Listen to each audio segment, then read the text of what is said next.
पापा हम लोग गाड़ी नहीं ले सकते। मैं उस बच्चे से झूठ नहीं बोल सकता था, सच कह नहीं सकता था। तो जो सपने थे वो थे तो बहुत बड़े, बट अचीव करने के लिए ना तो रास्ता था ना प्लेटफॉर्म था। जब ये सिस्टम, ये इंडस्ट्री, ये डायरेक्ट सेलिंग इंडस्ट्री मेरे सामने आई तो जैसे मेरे को ऐसा लगा जैसे कि मुझे अलादीन का चिराग मिल गया। ना मुझे लैंग्वेज आती है मणिपुरी, ना मैं किसी को जानता मणिपुर में, लेकिन एक जिद थी कि इंडिया के एक ऐसे कोने से अपने बिजनेस को स्टार्ट करूं जहां अपॉर्चुनिटीज की कमी है बट लोग आगे बढ़ना चाहते हैं। समय हमेशा एक सा नहीं रहता, आपके साथ भी नहीं रहेगा। बस बार बार एक ही चीज बोलूंगा कि कभी भी घबराना मत, डरना मत, परेशान मत होना। ये जो तकलीफें हैं ये खत्म होंगी और बादल छटेंगे, सूरज निकलेगा।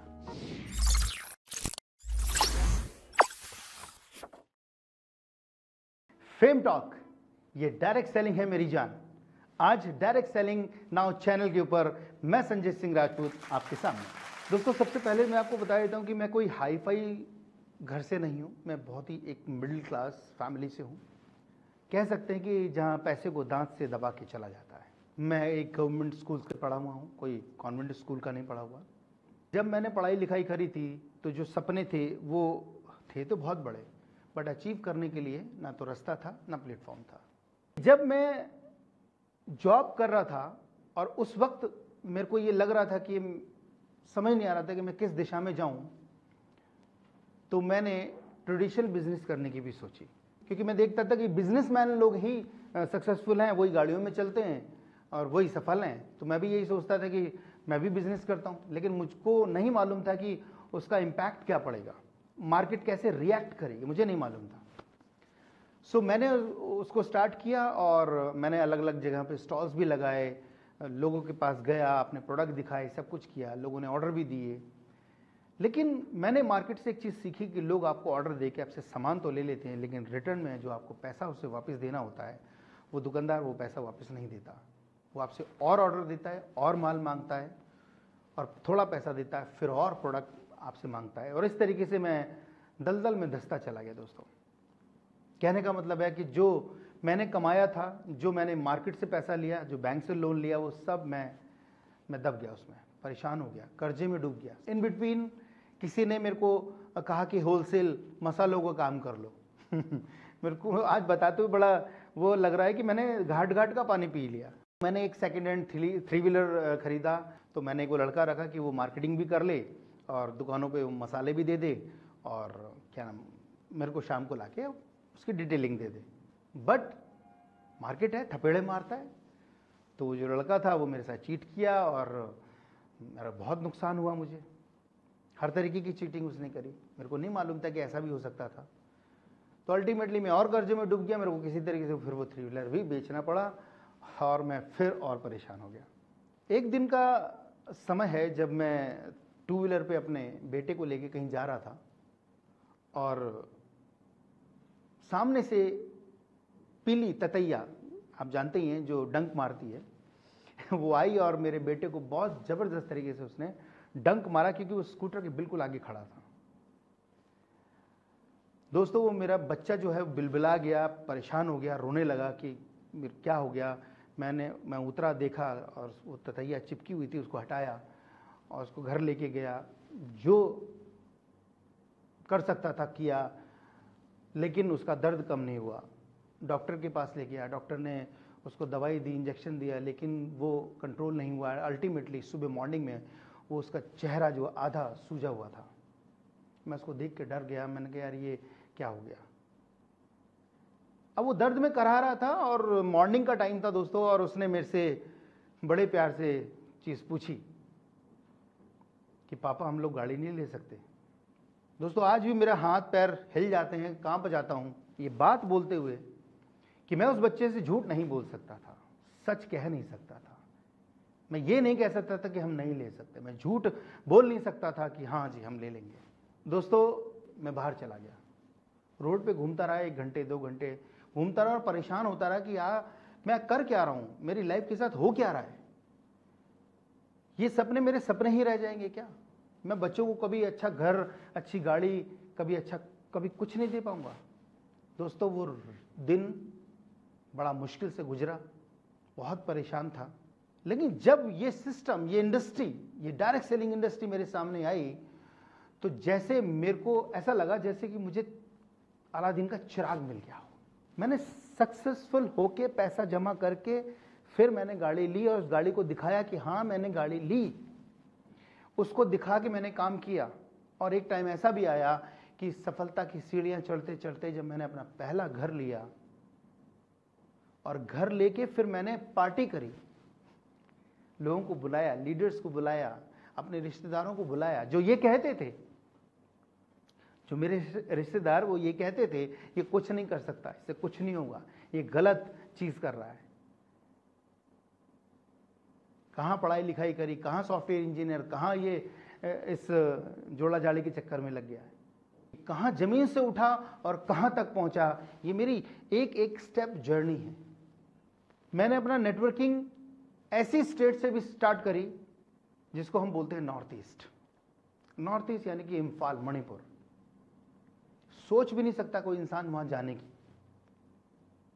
ना मुझे लैंग्वेज आती है मणिपुरी, ना मैं किसी को जानता मणिपुर में, लेकिन एक जिद थी कि इंडिया के एक ऐसे कोने से अपने बिजनेस को स्टार्ट करूं जहां अपॉर्चुनिटीज की कमी है बट लोग आगे बढ़ना चाहते हैं। मैं जाने की तो टिकट लेके गया था लेकिन आने की नहीं लेके गया था, क्योंकि मेरे को कुछ करके दिखाना था। ये सोच के गया था कि जब तक 100 सेल्स वहां से कन्वर्ट नहीं कर लूंगा मैं वापस नहीं आऊंगा। मैंने अगले दिन इम्फाल के एक न्यूज़पेपर चैनल पे पहुंचा और उस चैनल, जो न्यूज़पेपर का जो ऑफिस था, वहाँ पे पहुँच के मैंने उनसे बोला कि मुझे एक एडवर्टाइजमेंट देना है। मैंने एक छोटा सा एडवर्टाइजमेंट दिया, लोगों को बुलाया कि आइए, जो लोग बिजनेस करना चाहते हैं और डायरेक्ट सेलिंग में एक अच्छा मुकाम हासिल करना चाहते हैं तो मेरा नाम और मेरा नंबर है, प्लीज़ कांटेक्ट मी। साहब सैटरडे को कोई कॉल नहीं आया, मैं हताश हो गया, परेशान हो गया, कोई कॉल नहीं आया। लेकिन संडे को एक कॉल आया, पहला कॉल। उस व्यक्ति ने मुझे कॉल किया कि सर आप दिल्ली से आए हैं? मैंने कहा मैं बिल्कुल दिल्ली से आया हूँ। दोस्तों, एक जुड़ा, 2 जुड़े, 3 जुड़े, लोग जुड़ते गए, धीरे धीरे माहौल बनता गया। 40 दिन मैं वहाँ रहा लगातार और 240 ज्वाइनिंग कन्वर्ट करके दिल्ली वापस आया। 100 का टारगेट लेके गया था, 240। फिर सेकंड टाइम गया, फिर थर्ड टाइम गया और इस तरीके से मैंने अप डाउन नॉर्थ ईस्ट में किया और 2 साल के अंदर 20,000 सेल से भी ज़्यादा मैंने कन्वर्ट की। ये अपने आप को प्रूव किया कि काम हो सकता है, कहीं से भी हो सकता है। मैं वहाँ जंगलों जंगलों घूमा, झोपड़ी झोपड़ी गया, लोगों से मिला, 1-to-1 प्लान दिए, जमीन पे बैठ के प्लान दिए, चाय की टपरी पे बैठ के प्लान दिए, हर व्यक्ति को समझाया, कन्विंस किया, काउंसलिंग करी। अलग अलग लैंग्वेज के लोग थे। कई एक जगह पे ऐसा प्रेजेंटेशन किया कि मैं हिंदी में बोल रहा हूँ और मेरे साथ में खड़ा हुआ व्यक्ति मणिपुर में बोल के उनको समझा रहा है। मैंने कश्मीर में काम किया और ऐसी जगह पे काम किया, बारामूला, जो कि बहुत ही लोगों के लिए डेंजर जगह है, बट मैंने किया। मैंने इस इंडिया का कोई भी कोना नहीं छोड़ा, मैं हर जगह गया हूँ। कि सफलता की सीढ़ी में एक ऐसा टाइम भी आया था जब मैं 2 व्हीलर पे चल रहा था। मेरा घर जो है वो दिल्ली में मुखर्जी नगर में हुआ करता था, जो कि रेंट पे था। मैं 11 साल किराए के घर पे रहा हूँ। दोस्तों, मैं एक जगह पे प्रेजेंटेशन कर रहा था, करीब वहाँ से 5-6 किलोमीटर की दूरी पे मैं एक जगह पे प्लान दे रहा था और अचानक बहुत बारिश आई। बारिश इतनी आई कि मेरी वाइफ मुझे बार बार कॉल कर रही थी कि घर आ जाओ, पानी भर रहा है, घर आ जाओ, पानी भर रहा है। और मेरे सामने 10 लोग बैठ के प्लान देख रहे हैं और मैं उनको प्लान दिखा रहा हूँ।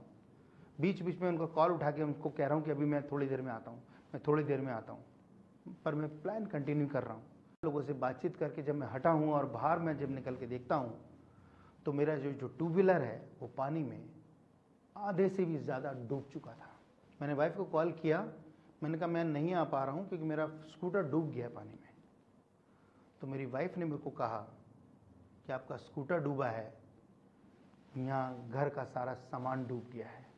4 घंटे के बाद मैं पलट के वापस आता हूँ और देखता हूँ कि पानी से भरा मेरा घर, सामान जो बच सकता था वो थोड़ा बहुत उठा के ऊपर रख लिया था, नहीं तो मैक्सिमम सारा सामान मेरा पानी में खराब हो गया, ख़त्म हो गया।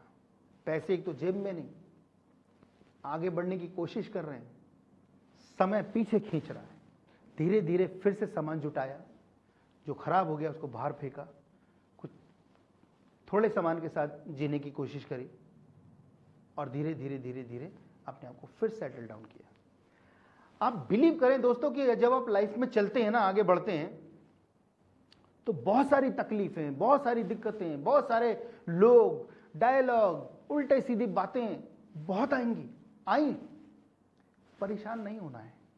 मेरी वाइफ, एक टाइम था जब उन्होंने ट्यूशन पढ़ाई, क्योंकि घर को सपोर्ट करना था, बच्चा छोटा था, जॉब नहीं कर सकती थी, मैं सैलरी पे काम कर रहा था, मैं सैलरी लेके आता था, मैं अपने घर को सपोर्ट कर रहा था। रेंट भी देना है, बच्चे को भी पालना है, घर भी संभालना है, आगे भी बढ़ना है।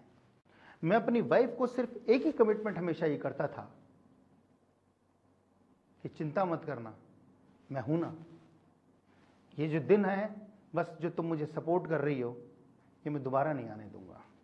आज इस इंडस्ट्री में अगर मैं खड़ा हूं, उन सच्चाई की वजह से, मेरी वाइफ की सपोर्ट की वजह से, मेरे बच्चों की सपोर्ट की वजह से, इस इंडस्ट्री की वजह से, इस प्लेटफॉर्म की वजह से, लीडर्स की वजह से, जो मेरी टीम में है, मेरे हर उस व्यक्ति की वजह से, जिनसे मैंने सीखा या जिनको मैंने सिखाया, उन सब की वजह से आज मैं आपके सामने हूं।